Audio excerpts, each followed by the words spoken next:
Links with Ivan Toney have fallen off a cliff. Meanwhile, Kylian Mbappe looks as though he's on the move to Real Madrid. Meanwhile, Sambi Lokonga is doing very well at Luton Town. This is the Arsenal News Show.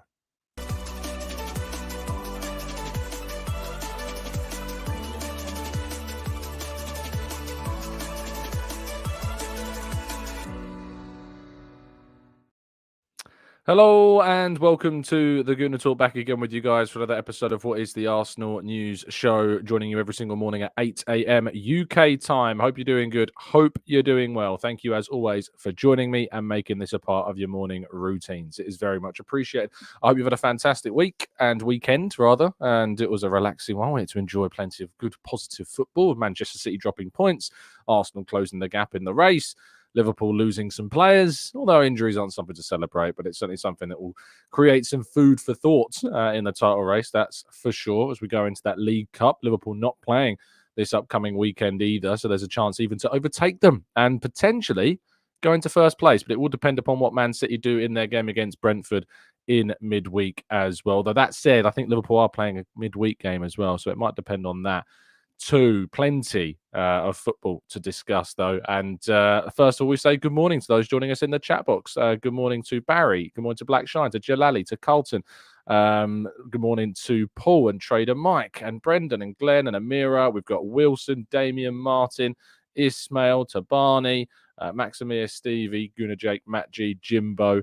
And Jimbo has now been a member actually for 7 months. Fantastic. And thank you for the kind support continuously on the channel as well. And also, thank you everyone that's continuing to help us with our 1K everyday like challenge. If you haven't already dropped your like on the video, please make sure that you do.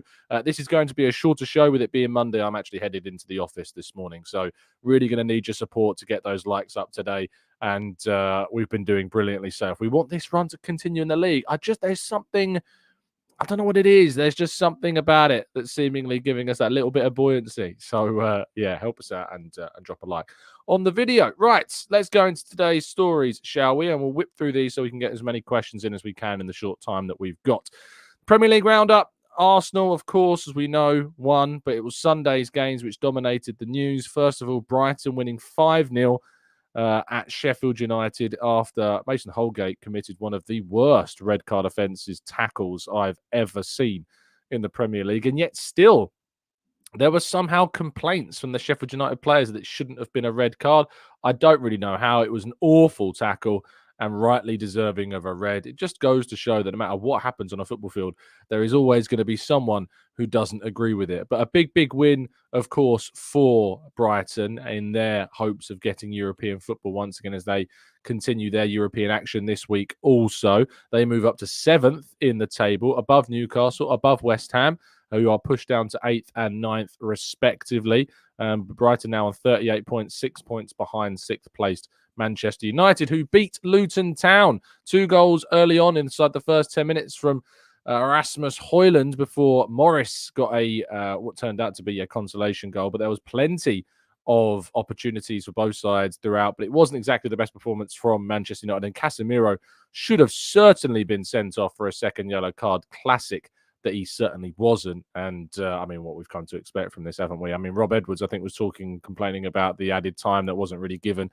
at the end of the game either, and even made a little hint to it being because it's Manchester United. So there you go. But in that game, Sambi Lokonga really impressed. Goal-saving challenge against Bruno Fernandes as well to keep the score at 2-1 and keep Luton very much in the game. He's having a really good loan spell in Luton. It's been a really positive experience for the Belgian midfielder, who I don't necessarily think sees his story with Arsenal over. He doesn't either, by the way. He is very much looking forward to getting back to Arsenal in the summer to seeing if he can prove himself at the club. But he's having a fantastic time out there, and he will return in the summer as a potential option for Arsenal to do as well as he can, if at the very least it's improving his value, so that if Arsenal were to sell him in the summer, they would be able to get a much better fee than perhaps we would have been able to get last summer. So that's really positive to see Lokonga doing so well. And it's interesting also because Brighton were previously interested. They signed Baleba, who's not really played too much for Brighton, I don't think, this season. Certainly not stood out, at least, and not caught any plaudits. But maybe they'll come back in for Sambi Lokonga and come up with a very good fee for the Belgian. Now, this isn't necessarily, that's the word, isn't necessarily Arsenal, but just wanted to make you aware that another club, has joined the City Football Group. Manchester City expanding things with Palermo within the last year, and have now added Istanbul Başakşehir from Turkey to the City Football Group as well. This conglomerate continues to grow. And I've said this every time we talk about multi-club models. Arsenal are being left behind, in my opinion. And Arsenal need to be looking into how they can potentially benefit from a multi-club model, because clubs like Chelsea are starting to do it. We know that other clubs have already done it as well. And Man City obviously stand out amongst all of them as the multi-club model to look to. But Arsenal, for me, need to get involved in this action. And so far, it doesn't have any kind of hints or suggestions that we are at the moment. But yeah, City Football Group in partnership with Istanbul Başakşehir. Moving into transfers then, and it seems as though the Mbappe dream is over before it even starts. He is looking very much likely to move to Real Madrid, as we all knew that he was probably going to be. But suggestions are from France, Santillana, reporting that he will wear the number 10 shirt after agreeing a deal with Real Madrid for a deal through until 2029. He will sign in the summer and take that number 10 shirt. It means that Real Madrid will have a team that includes Rodrigo, Mbappe, and Vinicius Jr. with Jude Bellingham as well.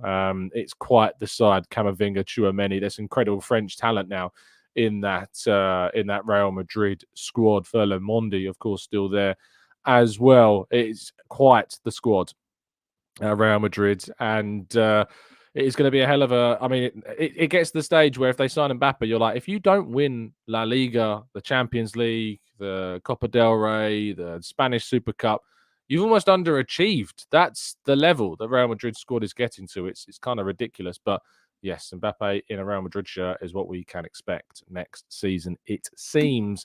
And our headline story of the day, I've spoken about this before on the channel. I spoke about this actually last week. I don't know if you caught it when I was talking about it, but we were asked a question in one of the part twos of one of the shows last week about Ivan Toney. And I said that the latest that I've heard is that things are kind of quietening down on the Ivan Toney front. And Team News and Ticks, the very well-connected Team News and Ticks, yesterday on social media, tweeted saying that last week they would have kind of, been in the position where they thought he was coming to Arsenal. And yet a week later, how quickly things change, they're pretty confident that he won't be arriving at Arsenal during this upcoming summer transfer window. And I, for one, I think you all know where I stand on this, think that this is the right decision. I released an article this morning on football.london talking about Leandro Trossard and speaking about how Arsenal are not only unbeaten when Trossard starts games up top. He started 10 games up top. Arsenal have won 9 of those games, drawing 1, which was a 2-2 draw against Fulham earlier on this season, in which he came off actually at half-time with an injury issue as well. But from my perspective, 9 wins, 1 draw, 4 goals, 7 assists for Leandro Trossard when he plays at centre-forward. He's been doing fantastically well. And so I think that maybe Arsenal need to look at, when they do go into the market, trying to find less of a traditional number 9 and more so a striker that is not only a goal scorer and very composed and clinical, but a striker that can contribute creatively, that can offer something collaboratively. And I don't think that Ivan Toney is that player, and it seems that maybe the club doesn't think that he's the right profile either for the way in which this team is evolving. As Thierry Henry said, this team creates loads of chances. If it puts the ball in the back of the net, it will score plenty of goals. And we have seen that today as well. Of course, I need to tell you about the Football Prizes competition as well, which is available to those that still want to buy tickets. There were, yesterday, half the tickets in 2 days having been sold. 226 tickets are left. 273 have been sold. You can win a signed and framed Arsene Wenger 49 unbeaten inspired Arsenal shirt. It includes plenty of instant win prizes, as well as I've mentioned before, a Thierry Henry signed shirt, a Dennis Bergkamp signed shirt, a Tony Adams signed shirt, a Nigel Winterburn signed shirt, and a Freddie Ljungberg signed shirt. And those instant win prizes mean that whilst you enter yourself into the draw for the Arsene Wenger shirt, every single time you buy a ticket, you have a chance of winning one of those instant win prizes as well. It's a UK-only competition, so please make sure that you get involved and do not miss out on your chance to win it. I look forward to it. Right, let's go to part 2 and your questions then right after this for a very quick Q&A session.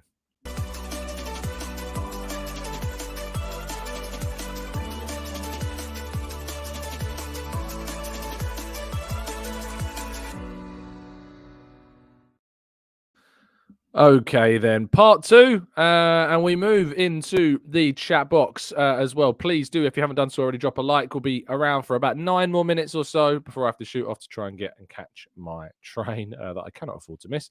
And thank you to those that continue to tune in. Thank you to those that catch up as well, and those that are listening on audio platforms. Also, you are all very much loved and appreciated. If you could drop a like and head over to YouTube as well to help our cause to hit 1K every day, that would be amazing. Right, shall we go into the chat box? Let's go to Paul says, late up again, watching with 9 minutes delay again. Good morning, though, to the TGT family. Frank says, as much as I fantasized about the prospect of having Mbappe at Arsenal, I knew it was unrealistic. And so let's move on. Yeah, I absolutely agree. Ken says, do you think with Real Madrid will need to get rid of someone to make space for Mbappe and Arsenal could make a move? And do you think PSG will go for Osimhen as a replacement? I don't think so, Ken, because they lost Benzema last summer. They replaced him with Joselu, who's not exactly like ripping up trees. He's doing okay. He's a decent striker. But I think they moved on their high-profile, high-earning player last summer. So this summer will be replaced by Mbappe. A lot of you having discussions about who you'd like. Rich says, I'd like to see Joshua Zirkzee, whose links continue. Nav said that they'd like Santiago Jimenez. Alani says, Sesko is so underrated. I think personally, and this comes from someone who was a big, big fan of Benjamin Sesko when he was at Salzburg, and I still am a big fan of his. I do think there is something to be said about the fact that he's quite quickly become a little overrated, only because he's been spoken about so much in recent months. And actually, people aren't even watching that he's not playing from the start all that much. That said, he has started some recent games. In fact, he started 3 games in a row for Leipzig and scored in every single one of them. So that is worth pointing out. But he hasn't and doesn't necessarily start as many games as people think that he does. He's still a very young player. He's still got a lot of learning to do. He could be the right player to sign if Arsenal want to look at a project, but I'm not sure necessarily that he'd be my number 1 pick. But he's certainly up there as something that I would keep an eye on. That's for sure. Akshat, who's been a member now for 25 months, says great content, Tom. Membership's been well worth it. Thanks, Akshat. That's very, very kind of you indeed. And thank you for being part of this TGT family and supporting us. Frank says, Tom, which striker do you think is ideal for Arsenal? I've always said to people, ask me in the summer. I kind of want to see what options available. My head right now is very much with Victor Gyökeres of Sporting. I just see that 28 goals, 11 assists across all competitions. See that like all round. He's doing fantastic. He has a big release clause of 100 million euros, of course, though. So to get him out of Sporting after 1 season would be very difficult. But at the moment, he's the one that I look at as potential. 25 years of age, scoring at that frequency. Players from the Portuguese league have a decent record at that level of trying to transition to the Premier League as well. Not necessarily at the lower level, but at the upper level, they do quite well. You think of Bruno Fernandes, we think of Darwin Nunez. You know, players do quite well at the elite level of those Portuguese teams that have been playing very well to transition to the Prem. So let's see. I understand when people are like, no, I want to see him play at a high level first. Well, you're not going to be able to do that because he's 25 years of age. His next move is going to be his big move. And therefore, if you want to take that chance, it's going to have to take him now rather than waiting for him to move somewhere else first. Free the Street says, give me Isaac. Isaac is another one, certainly on my list of players that I would take, but very hard to get out of Newcastle. Basha says, hi, Tom. Would you take Adin Gra over Neto? I would. We already have too many players who are guaranteed to miss at least 1/3 of the games. Adin Gra, of course, having a fantastic season already at Brighton. They're going to be charging so much money for their players. They just keep finding gems, don't they? Just keep finding really strong players. I'm not sure if Adin Gra is the player that I'd go for. I think Nico Williams is probably better. And at 21 years of age with a £42 million release clause, very accessible as well compared to maybe Adin Gra, who I have less confidence in. Jack says, what youth players beyond Nwaneri, Miles Lewis Skelly, are the ones that we should know? Do you think that we could be getting some game time from in the future? It's a good question. There isn't exactly like loads banging on the door at the moment. We do need to have maybe a conversation about improving the output of the youth academy somewhat, but those are the 2 key ones. We've also got the likes of Ruel Waters, of course, who remains at the club but hasn't been given an opportunity yet. I know that we've got Chido Obi Martin, of course, young striker. He's miles away from the first team still, though, but he's very exciting as the one that scored 10 goals against Liverpool's under 16s, I think, under 14s. Was it one of the youth sides scored 10 goals in a game? Kind of crazy. He's certainly very highly rated and has already been playing under 21s football. Actually, came off the bench for the under 21s recently and is playing at under 18s level now, even though he's only 16. So he's still one to look out for as well. JD Young says Rosiak is one to look out for. Also, Jack says Goyakares has already played in England. I get it, but obviously it was in the Championship, so that's worth pointing out. But he still delivered really well in the Championship, which is a very hard league to deliver in. And for those that are like very much looking at Toney as the guy, you know, he obviously did deliver in the Championship for Peterborough, and that's what got him that move ultimately to Brentford. I think it was Peterborough. Was it Peterborough? I think it was. I need to check that, otherwise my mind is going to go absolutely mad, worrying that I've messed that up. That's the perfectionist in me. It was indeed Peterborough. He scored 40 goals in 76 games. Swazi says, "Hey Tom, what are the chances that Vlahovic leaves Juventus in the summer? And would we be looking at him? I'd honestly take him over Toney and possibly even Osimhen." Osimhen as a player, by the way, just on a side thing, he's kind of moving away from my radar. I'm not sure I'd pay the £130 million. I just don't think that's worth it. Or the 120, whatever the release clause is, way over 100 million. I don't think that's worth it. Vlahovic, I don't think is leaving Juventus. He has no plans on leaving. He likes it there, and Juve want to keep him. So difficult. Would I take him over Osimhen? If he was less than half the price of Osimhen, maybe, or even half the price of Osimhen, I might. But I think there are other options out there that are better for us. Matt says, would you send Ethan Nwaneri on loan? I can't spell his surname. It's Nwaneri. So Nwaneri is how you spell it. But I think that a player like Nwaneri going on loan would suit more so a foreign league than the rigors of the lower English tiers. Yes, you want him to get up to date with that, but I think you need to put him into a side where A, he's going to play, and B, he's going to get plenty of the ball. I like the idea of sending Mika Bieref to Austria. I think that's done wonders already. He's already having an impact. He scored again at the weekend in Sturm's recent game. So maybe sending him to a league where he's going to get plenty of minutes for a team that dominate their league, like Sturm Graz or Salzburg do. I doubt you'd get them into Salzburg. They tend to like to develop their own stars. But Sturm Graz maybe next season, if we're building up a relationship with the Austrian side. We've already sent Okonkwo, the goalkeeper, there before as well. We've got that relationship with them. I guess maybe that could be a good place for him next season if he wanted to go and get some regular game time abroad to play for a team that do really well in their league. Let's go to Emmanuel. Says, question, hi Tom, Mika Bieref. Oh, there you go. Mika Bieref seems to be doing really well on loan. Is there a path that could bring him back to the Emirates? I still don't think so, but what he's doing is certainly building up his value. He's creating a name for himself abroad, and that's always going to be a good thing. But no, I don't think so. Rich says he's 16. He's way too young to go on loan. If he's not in the team when he's 18, send him then. No hurry. He actually can't go on loan till he is 17. He turns 17 next month in March when he will sign a pro contract with the club. But you can still send players on loan at 17. It's not necessarily the worst idea in the world. I mean, Jack Wilshere went on loan when he was 17, 18 years of age, did he not? What's the difference between 17 and 18? Is it that big of a difference? Maybe at that age it might be, but I've not got an issue with sending him to get some really good experience abroad.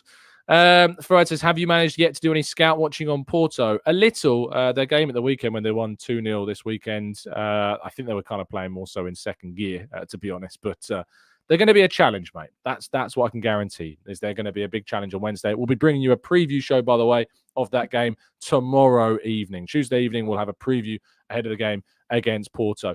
That is going to bring us to the end of today's show. Thank you so much for tuning in and listening. If you haven't already dropped a like on the video to help us to 1K every day, please do. And I really hope that you guys have a fantastic start to your weeks as well. I will be back tomorrow morning, of course, with another 8 a.m. show, and look forward to seeing some of you later on this week at our live event as well. It's going to be very exciting. But thank you so much for listening. Drop a like, subscribe. Stay safe, stay well, stay happy and respectful. And as always, up the Arsenal.